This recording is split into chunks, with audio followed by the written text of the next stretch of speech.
दोस्तों, क्या बंगाल में सिर्फ सरकार बदली है या वाकई हालात भी बदले हैं? चुनावों के नतीजे के बाद जो तस्वीरें सामने आ रही हैं बंगाल से, उन्हें देखकर रूह कांप जाती है। क्या सोनार बांग्ला का सपना सिर्फ गुंडागर्दी, आगजनी और दफ्तरों में तोड़फोड़ के लिए देखा गया था? आज सवाल सिर्फ हार और जीत का नहीं है, सवाल उस परिवर्तन का है जिसके लिए वोट मांगे गए थे। अगर जीत के बाद भी गलियां सुनसान है, घरों में डर का माहौल है और महिलाओं का अपमान सरेआम हो रहा है, तो फिर कैसा परिवर्तन हुआ है? आज की इस वीडियो में हम उस कड़वी तस्वीरों की सच्चाई खोलेंगे जिन्हें शायद मुख्य धारा का मीडिया दिखाने में हिम्मत ना जुटा पाए। तो उसे देखने के लिए तो आपको इस वीडियो को आखिर तक जरूर देखना होगा। साथ ही हमारे चैनल को सब्सक्राइब करके, इस वीडियो को लाइक करके और अपनी राय कमेंट बॉक्स में लिखकर देखते रहें इस वीडियो को आखिर तक। इसमें कोई शक नहीं है कि बीजेपी ने बंगाल में एक ऐतिहासिक जीत दर्ज की है। ममता बनर्जी के 15 साल के शासन को चुनौती देकर सत्ता हासिल करना कोई मामूली बात नहीं है। बीजेपी का पूरा नैरेटिव लॉ एंड ऑर्डर और भ्रष्टाचार को खत्म करने पर टिका था। जनता ने भी इसी उम्मीद में वोट दिया होगा कि अब सिंडिकेट राज खत्म होगा और शांति आएगी। लेकिन जैसे ही नतीजा साफ हुआ, जीत का जश्न कहीं कहीं खून खेल में बदल गया।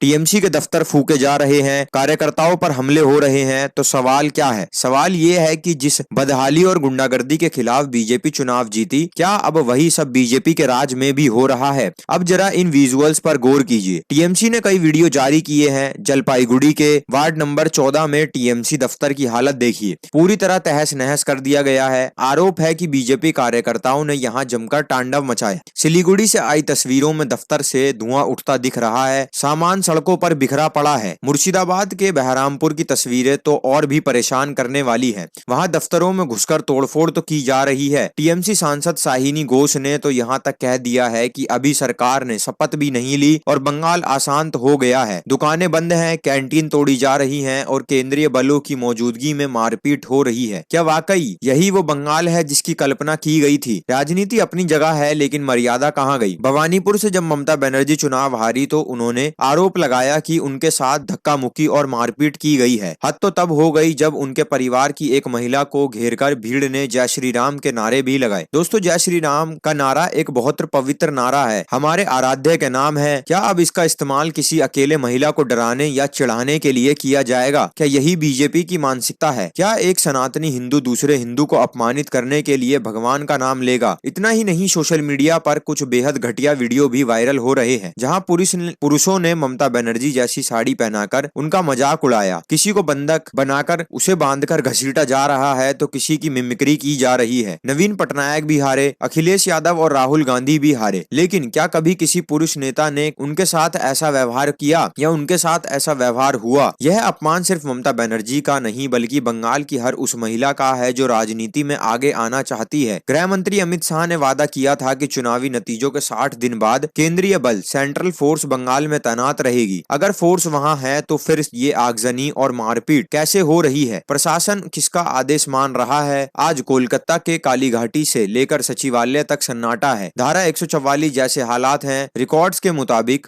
रिकॉर्ड्स को सुरक्षित रखने की बातें हो रही हैं, लेकिन सबसे बड़ा सवाल तो यही है, हिंसा करने वाला चाहे टीएमसी का हो या बीजेपी का, उसे जेल क्यों नहीं भेजा जा रहा? अगर सत्ता बदलते के बाद भी राजनीतिक बदलने की भावना वैसी ही रही तो आम आदमी को क्या मिलेगा? परिवर्तन का मतलब सिर्फ कुर्सी बदलना नहीं होता, बल्कि व्यवस्था और मानसिकता बदलना भी होता है। बंगाल के लोगों ने शांति के लिए वोट दिया था। उन्होंने इसलिए वोट दिया था कि किसी माँ की कोख ना उजाड़े, किसी का घर ना जले। लेकिन अगर जीत के बाद विरोधी दल के दफ्तर पर अपना झंडा फहराना ही विजय है तो यह लोकतंत्र के लिए शुभ संकेत नहीं है। यूपी, बिहार या दिल्ली में भी चुनाव होते हैं, हार जीत होती है, लेकिन इस तरह की प्रतिशोध वाली राजनीति कम ही देखने को मिलती है। बंगाल को अब शांति चाहिए, प्रतिशोध नहीं। दोस्तों, आपकी इस पूरे मामले पर क्या राय है? क्या आपको लगता है कि बंगाल में वाकई बदलाव आएगा या सिर्फ चेहरे बदलने की एक कवायद है ये? कमेंट बॉक्स में अपनी राय जरूर दें, लिखकर बताएं कि आप क्या सोचते हैं इस पूरी खबर पर। अगर आपको यह रिपोर्ट निष्पक्ष और सही लगी तो इस वीडियो को शेयर जरूर करें ताकि सच ज्यादा से ज्यादा लोगों तक पहुंचे। चैनल को सब्सक्राइब करना ना भूलें। अगर आप स्वतंत्र पत्रकारिता को सपोर्ट करना चाहते हैं तो नीचे दिए गए सब्सक्राइब बटन को दबाएं और हमारी यूपीआई पर कुछ आर्थिक सहयोग देने की जरूर सहयोग करें। मिलते हैं अगले वीडियो में।